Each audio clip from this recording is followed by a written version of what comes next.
জিয়া উদ্যানে স্বামী শহীদ রাষ্ট্রপতি জিয়াউর রহমানের কবরের পাশেই আগামীকাল চিরনিদ্রায় শায়িত হবেন বেগম খালেদা জিয়া।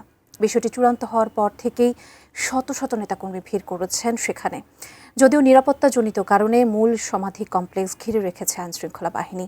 সহকর্মী তৌফিক হাসান তুহা জানিয়েছেন সেখানকার সর্বশেষ পরিস্থিতি।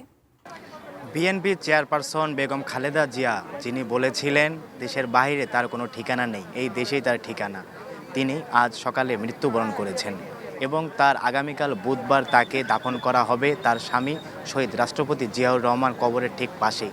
আমরা জানতে পেরেছি যে রাত আনুমানিক 10টার দিকে খনন বা কবরের যে ভাঙচুর করে যে কবর খনন করার যে প্রক্রিয়া, সে প্রক্রিয়াটি কাজ করবেন।